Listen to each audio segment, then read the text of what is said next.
E aí, pessoal, boa noite, como é que vocês estão? Hoje um episódio muito especial, diretamente aqui do Teatro do Incêndio. É isso mesmo. Olha só, pessoal, em 2026 o Teatro do Incêndio, a CIA Teatro do Incêndio, completa 30 anos, né? E as comemorações já começaram. E dando início às comemorações, eles estrearam o espetáculo São Paulo Surrealista. E o espetáculo está incrível e eu estou aqui para conferir e compartilhar com vocês tudo sobre esse espetáculo. Esse espetáculo já teve várias montagens, mas em 2025 ele volta com uma montagem diferenciada e você não pode perder. Vamos lá conferir? E agora a gente vai invadir aqui o camarim. Vou mostrar para vocês um pouquinho do que rola aqui nos bastidores. Vem comigo. É uma tatuagem, parece parabéns.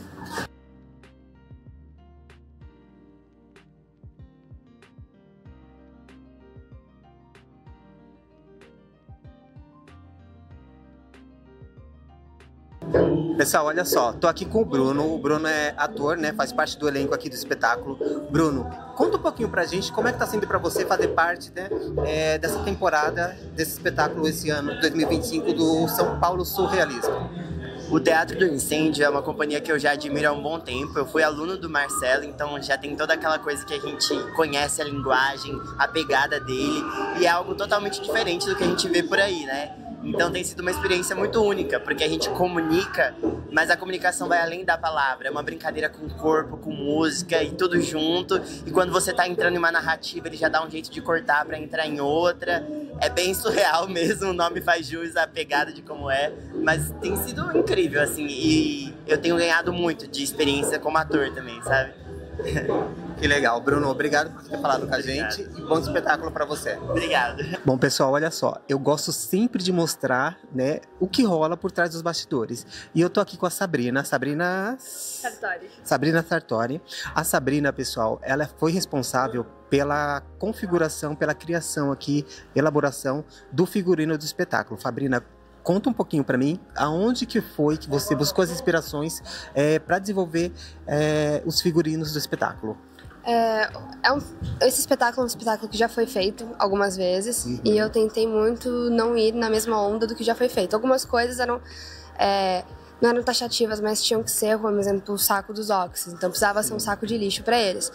Mas a cidade de São Paulo foi a minha grande inspiração, porque é como o Tietê, que é esse figurino que a gente tem aqui atrás, foi entender como fazer textura e incrementar com as histórias de cada um, porque o Tietê, ele nasce limpo, né? Ele nasce limpo, mas ele vem carregado de histórias. Então, uma fralda suja que entra, uma lata de alumínio, que foi tudo que a gente colocou aqui, tem uma história. Teve uma trajetória até chegar nesse figurino e chegar na conjectura da roupa. E aí, cada figurino foi trazido de um outro lugar, assim. A gente não tinha muito recurso para a produção desses figurinos.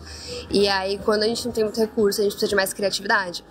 A nossa garantia maior foi o acervo que a gente tem aqui dentro do teatro. Então, as bacantes foi uma coisa assim, a gente achou uma renda vermelha, porque eu queria que todas as bacantes fossem vermelhas, porque a gente já tinha visto do Dionísio pra Coreia com as bacantes, e era uma outra linguagem. Eu queria algo bem mais vermelho, algo que tivesse pelo menos uma ideia de dilaceração, de carne. E aí a gente encontrou várias rendas e foi picotando as rendas e juntando no corpo. O mais interessante dessa construção é que eu desenhei tudo. Eu saí das ideias, tive a minha projeção, só que quando a gente coloca no corpo e a gente vai montando, aí é uma outra criação. É a segunda parte da criação que não tá mais no papel. É uma coisa que a gente vai encontrando. Coisinha, isso? Sempre. E aí foi isso, assim, foi partindo, se for falar de cada um, né, cada um teve o seu núcleo, assim, de peculiaridades, mas foi muito na cidade de São Paulo, nosso cotidiano, que nem o Oxy. O Oxy foi uma coisa que eu falei pro Marcelo. A gente tinha que usar sacos de lixo. E os drogados, né, nem sei se a gente pode usar esse termo hoje, mas assim, a droga, ela faz parte do cenário brasileiro. Assim como a pichação também faz parte. Então a nossa ideia era trazer essas pessoas que são dependentes químicos, essas pessoas que são tão marginalizadas pela sociedade, são colocadas num lugar tão delicado e tão de pouco cuidado, como o cenário do nosso estado, sabe, da nossa cidade, da nossa capital. Porque de fato é isso, são pessoas marginalizadas que foi para um lugar tão simples, tão cotidiano, tão irrelevante para as pessoas, que elas são parte do cenário. Não se tem mais um choque diante daquela situação, sabe? Tá tudo normalizado, né? E aí foi guiando assim, esse caminho e olhando, e aí tem a coisa das múmias, né? Que era pra ser uma coisa mais reverente, algo mais, como posso falar, mais místico. Então eu acho que até o Tietê traz um pouco de misticismo também, porque a gente quis brincar com algumas cores mais bronze, uns neons que ficam mais pra cá. Então eu acho que cada um teve seu espaço dentro da cidade de São Paulo. Legal. Sabrina, eu quero te agradecer por você ter falado com a gente, dado uma palavrinha aqui. Parabéns, né, pela criação, parabéns pelo espetáculo e que seja uma temporada de muito sucesso para vocês. Obrigada. Bom, pessoal, agora eu tô aqui com ele, o diretor do espetáculo, tô aqui com o Marcelo. Marcelo, prazer falar com você, te conhecer pessoalmente, um grande prazer. O prazer é meu, né? Bem-vindo aqui, bem-vindo a todas as pessoas que estão aí assistindo. Vamos lá. Bom, Marcelo, quero começar te perguntando, o que significa esse espetáculo para você?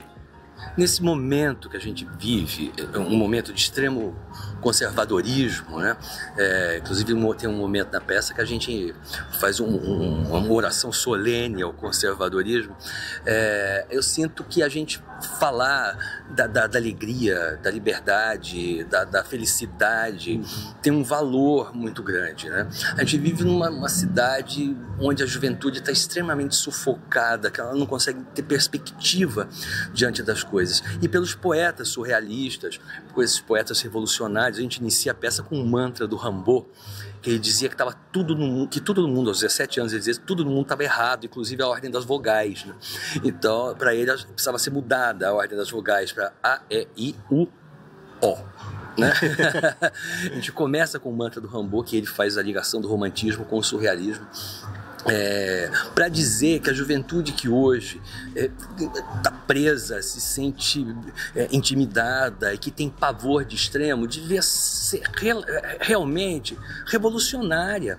É o jovem que consegue transformar as coisas, mas impingiram um medo comportamental na juventude, que acho que só nesse momento essa figura dos surrealistas, essas pessoas ousadas sem medo, a figura do próprio Antonin Artaud, que é esse homem que sofreu tanto para dizer as coisas que ele precisava dizer, e ele disse uma coisa tão moderna, lá na década de 1920, ele deu a real definição de PPP. Não é parceria público-privada, é pai, pátria, patrão. Que é isso que acabou com a gente, né? Então esse espetáculo para mim significa é uma festa, é um deboche, é uma anarquia. É um tipo de resposta que só o teatro pode dar, só o ao vivo pode dar, só um convite ao público pode dar, né? Tem um poema do Piva no espetáculo, um pedaço de uma fala do Roberto Piva no espetáculo, que diz o seguinte: nós convidamos todos ao desregramento e à dissolução. Que eu acho que essa é a resposta que esse sistema não consegue suportar. É o deboche, é o riso. Eles não sabem lidar com isso. Por isso é a mão violenta do Estado em cima de todo mundo.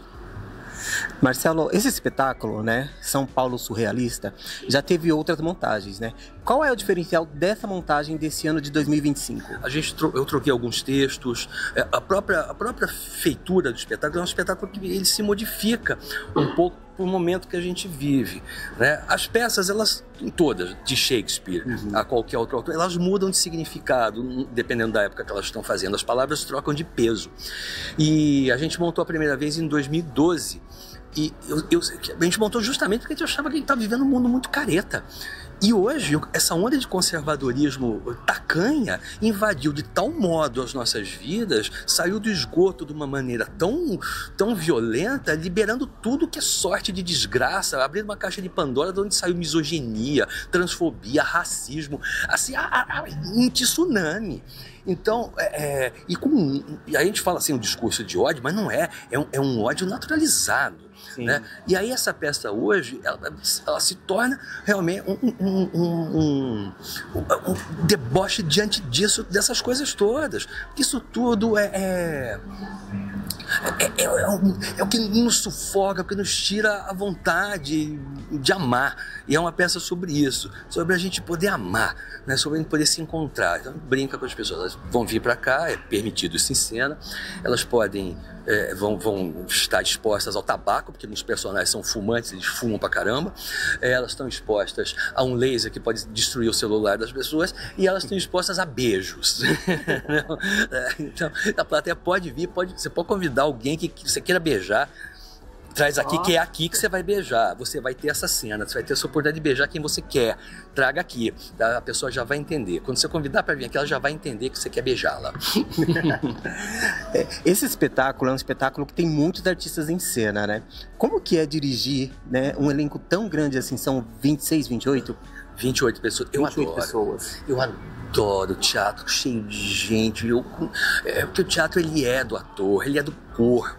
Ele não é da tecnologia, ele é da contracenação, ele é da dança. O teatro é parente do carnaval. Por isso que as pessoas têm que vir fantasiadas para assistir essa peça. Como se elas fossem para um bloco de carnaval. Porque muda, quando você vai para o carnaval, você muda completamente o seu estado de espírito, seu padrão interior. Você tem outro tipo de desejo. Você já vai no carnaval para beijar, né? Mas você vai para ouvir o samba, você vai para dançar, você vai para o desregramento, para tudo isso. Então essa é a proposta que a gente faz aqui com esse espetáculo. Mas a banda, as pessoas, o som, as canções, a diversidade, principalmente a diversidade, e é um espetáculo que tem uns atores mais safos, tem a companhia, tem o núcleo da companhia, mas tem muito jovem, e uma coisa que eu tenho paixão, tem muito ex-aluno meu fazendo isso comigo, se formaram, e uma das maiores alegrias que eu sinto na vida é quando eu dou de cara com um ex-aluno em cena, contracenando com ele. Falei, porra, deu certo, eu estraguei a vida de uma pessoa, né? Marcelo, eu quero muito te agradecer por você ter tirado um tempinho aí para vir falar com a gente. É um grande prazer, né? E assim, que essa temporada seja uma temporada muito próspera, de muito sucesso para toda a companhia. Axé, muito obrigado, axé. E ó, vamos convidar a galera para vir assistir?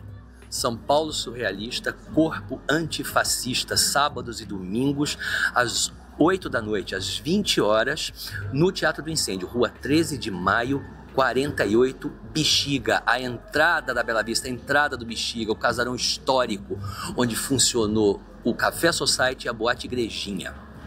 E olha só, eu vou deixar o link aqui embaixo, ó, só você entrar nesse link aqui e já adquirir seu ingresso, e não esqueça da sua fantasia, não é isso? É isso aí, venha fantasiado e pronto para beijar. Bom, pessoal, tô aqui com a Ana Bia, ela é atriz, né, faz parte do elenco aqui do espetáculo. Ana, conta um pouquinho pra gente como é que tá sendo essa sua experiência nesse espetáculo. Foi uma delícia fazer parte, né? Estar fazendo parte do processo de São Paulo Surrealista. É uma provocação para a sociedade, uma provocação para o conservadorismo.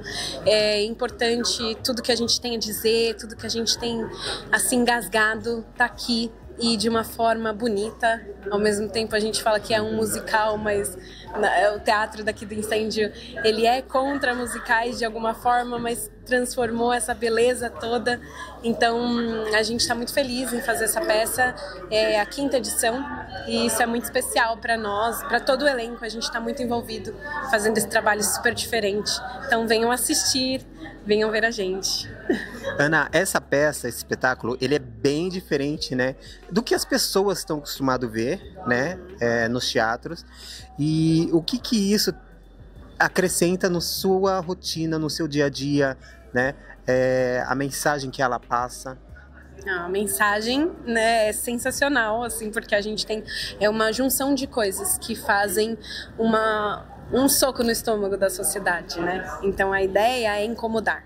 Nossa ideia é incomodar, é mostrar que bom, é mostrar que não tem nada certo, que tá tudo errado, né? Então a gente tem essa ideia principalmente assim para dizer, para mostrar que fazer um teatro que é surrealista é mais gostoso, o processo é totalmente diferente do realismo, né, das peças mais comuns e tradicionais. Então é um processo muito diferenciado, mas que foi muito gostoso de fazer. A gente foi muito bem acolhido pelo Marcelo, é um prazer estar com ele depois de tantos anos, eu o conheço há muito tempo e estou muito feliz de estar aqui. Pessoal, então não percam, venham assistir o espetáculo, está em cartaz aqui no Teatro Incêndio, sábado e domingo? Sábado e domingo às 20 horas.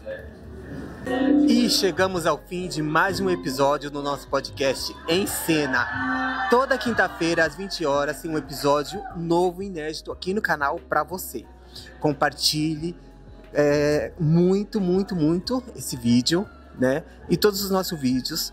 E espero que vocês tenham gostado do episódio de hoje. Encontro você na próxima quinta-feira, no mesmo horário, aqui no YouTube. Não percam!